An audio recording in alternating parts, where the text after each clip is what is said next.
Hello friends, welcome to my channel. आज मी तुम्हाला दाखवणार आहे गुजराती स्टाईलमध्ये हांडवो बनवण्याची रेसिपी। एकदम परफेक्ट आणि सोपी अशी ही रेसिपी आहे आणि खाण्यासाठी पण एकदम मस्त आहे, त्यामुळे रेसिपी लास्टपर्यंत नक्की बघा। एका मिक्सिंग बाउलमध्ये इथे मी 1 वाटी रवा घेतलेला आहे। इथे मी जाड रवा घेतला होता आणि त्याच वाटीने 1 वाटी मी दही घेतली होती।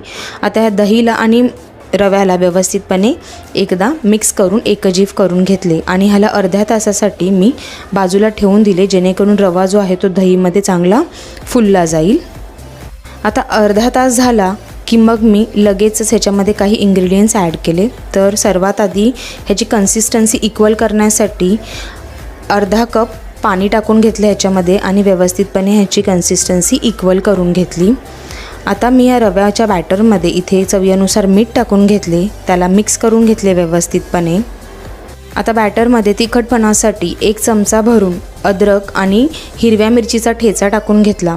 त्याचबरोबर एक बारीक चिरलेला कांदा टाकून घेतला, थोडीशी बारीक चिरलेली कोथिंबीर आणि पाव वाटी बारीक चिरलेली ढोबळी मिरची आणि थोडासा किसलेला गाजर टाकून घेतला आणि पाव वाटी उकडलेले कॉर्न टाकून घेतले।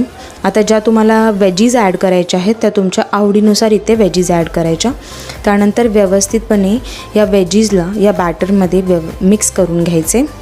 वेजीज बॅटरमध्ये चांगले मिक्स झाले की आता मी इथे इनो घेतलेला आहे। 1 इनो मी पूर्ण ह्याच्यामध्ये वापरणार आहे।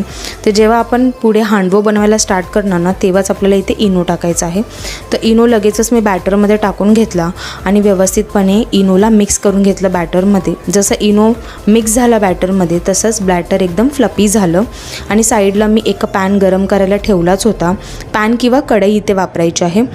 पॅनमध्ये इथे मी 2 ते 3 चमचे तेल तापत ठेवले। तेल तापल्यानंतर त्याच्यामध्ये 1 छोटा चमचा राई आणि 1 मोठा चमचा तीळ टाकून घेतले।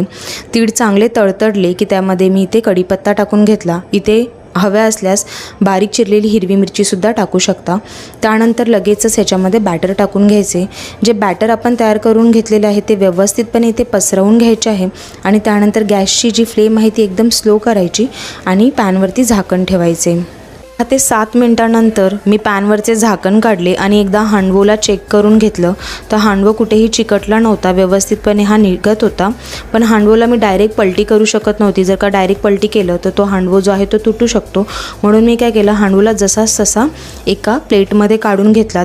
त्यानंतर जो पॅन आहे तो त्या प्लेटवर ठेवला आणि तो प्लेट आहे त्याला उलटं केलं, म्हणजे डिमोल्ड करून घेतलं त्याला। आणि अशा प्रकारे दुसरी साईडसुद्धा पॅनवर झाकण ठेवून 6 ते 7 मिनिटे शिजवून घेतली स्लो फ्लेमवरती। प्रोसेस थोडी आपल्याला केअरफुली करायची आहे, कारण की चटका लागण्याचे चान्सेस आहेत, कारण की पॅन गरम असतो।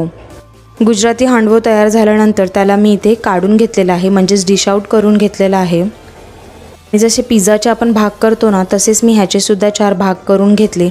आता हा जो हांडवो आहे तो खायचा कशासोबत हा तुम्हाला प्रश्न पडला असेल, तर हा हांडवो कोणत्याही ग्रीन चटणीसोबत, जे आपण सँडविचसाठी बनवतो ती वाली ग्रीन चटणी किंवा शेजवान चटणी किंवा टोमॅटो केचपबरोबर सर्व केला तरी पण खाण्यासाठी एकदम उत्तम लागतो। झटपट आणि टेस्टी बनणारी रेसिपी आहे, घरात नक्की ट्राय करून बघा। आणि रेसिपी आवडली असेल तर चॅनलला लाईक, शेअर, सबस्क्राईब करायला विसरू नका। थँक्यू।